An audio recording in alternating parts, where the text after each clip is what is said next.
G'day, we are coming to you from Lake Moogerah. We are actually camping in a different spot this time. It's called Moogerah Lakeside Camp Retreat, and it's actually on the opposite side of the dam. And to access it, you just go through on the Cunningham. You've got to go through Aratula, about 5 kilometres past Aratula and past the BP service station, and you take the first left and it's off or down that way. This is going to be a bit of a different perspective for you guys because we've actually got a boat this time round, and we'll be able to show you, how we put it together and where we store it, how we tow it, where the motor goes, and we can show you what Moogerah has to offer out on the water.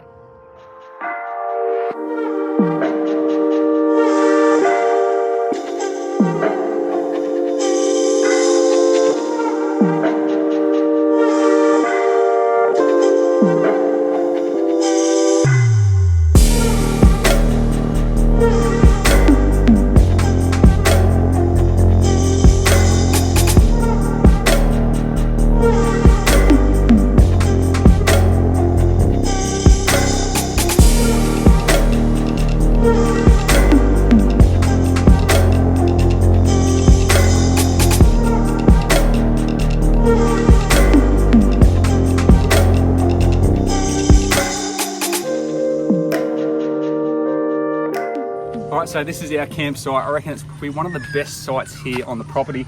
It's a nice, flat and level sort of site. It's actually got a bit of a retaining wall that sort of lifts us up. But right in front of us, if Sarah, you can pan that around, we have literally no one in front of us. We have the lake, and we've got this like nice area there where it's all sort of shady and whatever, and no one can sort of camp in front. Just off to the right of us, we do have some campers off to the right. There is no sort of regulated sort of set areas where you are camping. And right at the front of the property, we'll take out the front in a second, but there are toilets and showers and a couple of cabins.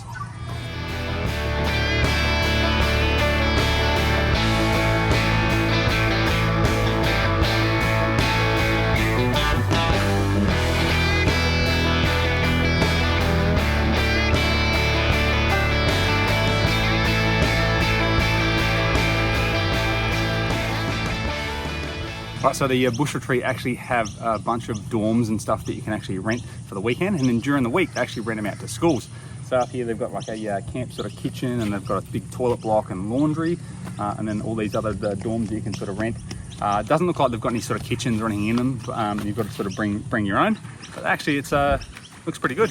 And they've got a nice big fire put in the middle for communal fires.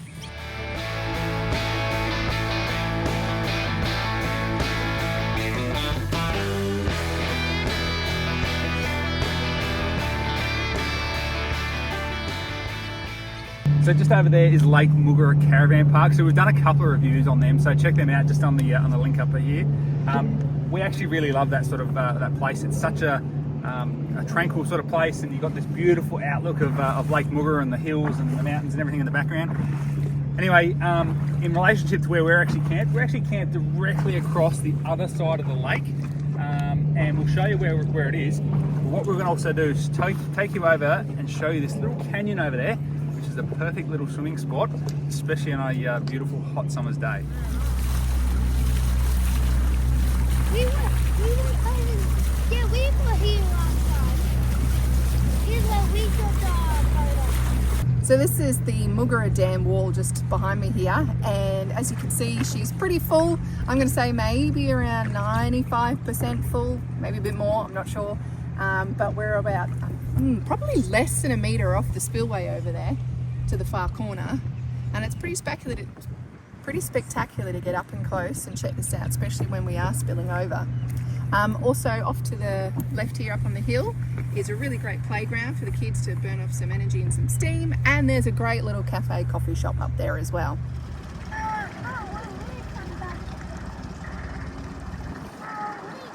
All right, so this is the gorge. I don't know what it's actually called, but I'll find out and I'll put the name in down below. But they've got these like 10-metre plus high rock walls here, which makes for a quite magnificent sort of setting. And then down there, we've got a couple of people on some boats jumping in and out of the water, and then people jumping off the rocks and stuff. And just up there, there's actually a little like a little rock sort of pond or pool or whatever it is, just on the actual other side, which in summer is actually really, really beautiful because the water that sort of comes through and flows flushes it out, but at the moment it's a little bit green and murky. But yeah, definitely if you've got a boat, check out Lake Moogerah and come over to the gorge. It's muddy and ducky.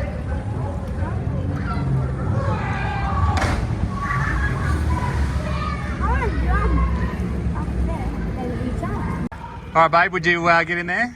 No, No? no, it's muddy. It looks gross. It does. It looks a bit muddy today, but I can guarantee you in summer, once the rain sort of come clear and come through and clear that up, it's beautiful.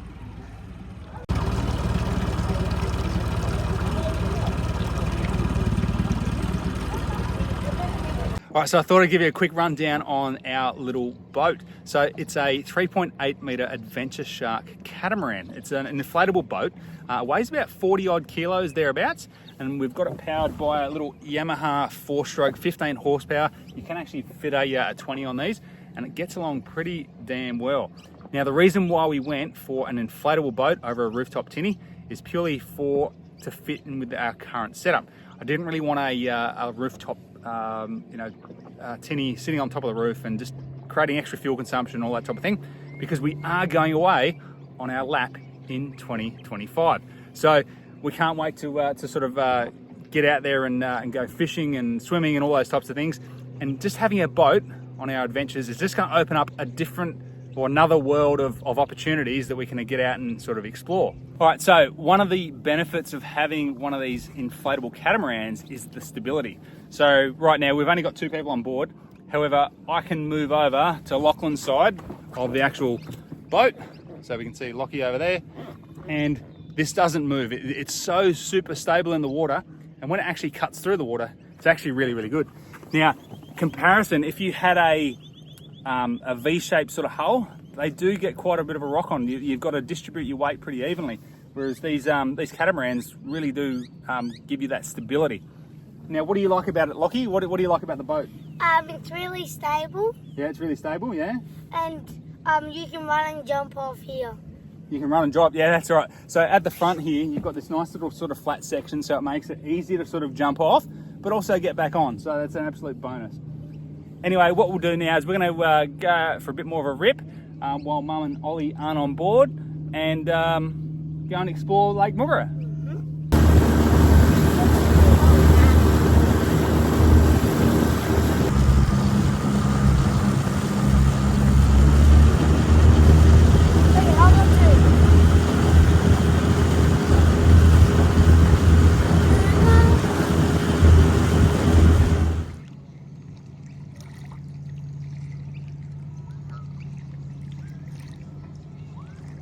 Right, so me and Sarah have just come down for a walk down here near the water. It's super flat and glassy, and the sunset's happening just over there. Now we've come across this pole, and it shows you the levels of the floods. So the first one here is 2011 in January, then we've got 1974 in January again, and then 2013 in January again. So pretty surprising they're all in January. And at the top, it's got Moogerah, home of the thunderstorm. So I think in Aboriginal Moogerah means home of thunderstorm, which is pretty interesting. And I can contest that we've been here at Moogerah over the other side of the lake, where we've had quite a few thunderstorms when we've been camping.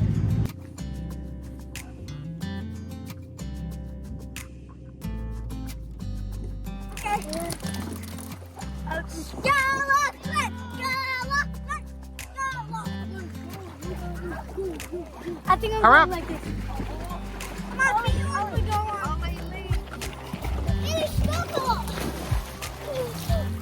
I'm not going in. Oh.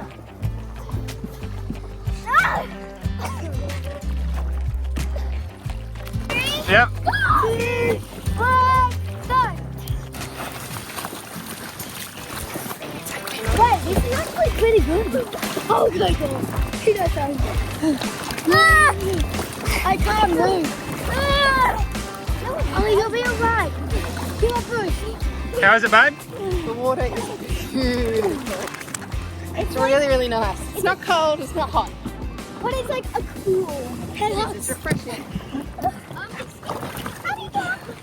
Bring you up. So this is where we store our boat motor when we're sort of traveling. It sits on the back of the caravan. We've actually relocated the spare actually underneath the van. That gave us the ability to mount the motor here, but also carry that spare wheel. It just sits on a plate and we tether it down here, ties it down, and then it just sort of clamps on with the traditional outboard mounts that normally screw onto the back of the transom, and then we just have a padlock on the back just for security. All right, so this is where we store our Adventure Shark 3.8 metre boat on top of the roof for the moment. Now it measures about 900 mil by about 700 mil, and about 300 millimeters high, and it weighs about 40 kilos. So it is a little bit of an effort to get up there. It is a sort of two-person job, but we manage pretty well. We've enjoyed our last 3 nights here at Moogerah Lakeside Bush Retreat. Yep. And we're just in the process of finishing packing up, and then we'll head off home. But before we do, we'll let you know what we think. Yep. And a bit more info about it. So it is, how far from Aratula? Oh, it's about probably maximum sort of 10 minutes. It's only about 6.5 k's away from Aratula itself. Yeah. You just come down the Cunningham Highway, turn left onto Lake Moogerah Road, and then left onto Ski Zone Road, and then you've got about 1.6 k's of sort of dirt road to get here. The road's in pretty good condition. Yeah. It's not too bad. It's not very dusty either. No, so. 2-wheel drive accessible as well. Yep. I think we mentioned that there's different accommodation options. Yep. We're currently doing unpowered camping, but you can do powered camping. There is no water or sullage points. There is no dump point here. No. You can have fires and you can have dogs. Yeah, and phone reception is pretty average here as well. Like you get one bar of 4G, and we're on Telstra, and it's pretty poor. We've actually just invested in Starlink because we want to tell them what we're doing. Yeah, let's do it. Well, we're starting our lap around Australia as of January next year, so we're pretty sort of excited to sort of, I suppose, share that with you guys, and hopefully we can sort of bring you along for the journey. Absolutely, we're super excited. Yeah, and like, you know, we're going to be, you know, hitting all those, you know, the key touristy sort of spots, but also showing you some really good sort of, you know, free camps and also low cost camping and stuff as well, because we actually haven't done a lot of low cost camping, have we? No. We're going to throw in, you know, obviously caravan parks and all that type of thing. It's going to be a bit of a mix. Hopefully we can take you along for the journey on our 2025 Australia lap. Woo! So back to Moogerah Lakeside. There is no boat ramp here. No. So if you are wanting to launch your boat, I think you do have to go around to the public boat ramp, which is on the other side of the dam. Like, yeah, it's probably one of the I suppose the negatives. Like, it's a really good site. Like, and we've got, like, I think we've said, a massive site. We've got a great sort of spot right here in front. We've got no one in front of us, so it's really good. But yeah, there's no boat ramp. So if you've got a boat and you want to launch it, well, it's a bit hard. Especially like we were okay because ours didn't have a trailer, and we just just had to push wheeled it down. But they actually don't have a physical boat ramp, and they actually don't allow launching of large vessels from the actual from the shore here. Yeah, from the shore. So yeah, you've got to drive all the way around, but that's probably a bit of a negative. There are hot water running showers, toilets, and a laundry. Yep. There is no camp kitchen. No. There is no like major kiosk, but they do sell ice and firewood. You can have dogs.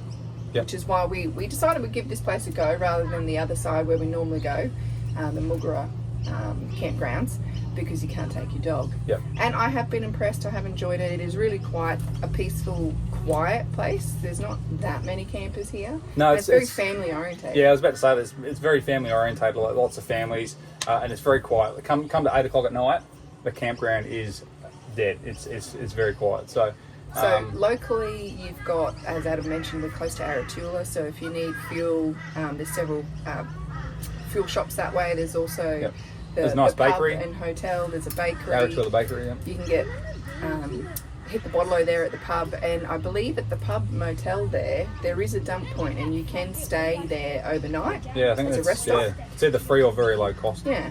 So all right, but really nice. Let's get down to the campfires. How many campfires are you going to give it? For me, I think I really enjoyed our stay, but probably for the cost, because it was like, what was it, $58 or something a night? Yeah, something thereabouts. Like that, for unpowered sort of camping. I'm probably going to give it like 3 or 3.5 star campfires. Just I thought, you know, a little bit expensive for what you sort of get, and then, you know, I suppose there's lack of. No, you can't launch your boats and all that. Yeah. So, but yeah, look, it was good, but yeah, there's pros and cons, yeah. and I would agree. I was going to give 3.5 campfires as well. Yep. I feel like the campsites could be a bit grassier. Yep. especially for those who are in tents and stuff, it would not be pleasant. We saw a couple of tents set up on the slope. That would have been an interesting sleep. It is quite dusty here, isn't it? Like, yeah, it's a bit of a dust bowl. So grass, which I know is hard to maintain, but grass would be amazing. Since it is so family orientated and they do host school camps here, a playground would be awesome. Yeah, it doesn't have to be state of the art, but a playground would be awesome. Just something like a swing, a slippery dip, and a couple other bits and pieces. And I mean, I don't know what council regulations they're, bounded by, but a boat ramp would be amazing. It'd be great. Yeah, I think it'd be much more popular. And I think other than that, I would come back. Yeah, I would come back. Yeah.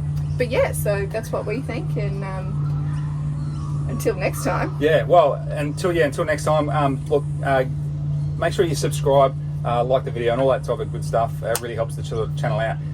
And until next time, which will be January 2025. Yeah. When we start our lap, we'll bring you along for the journey. Anyway, guys, thanks for watching. Talk to you soon. Bye.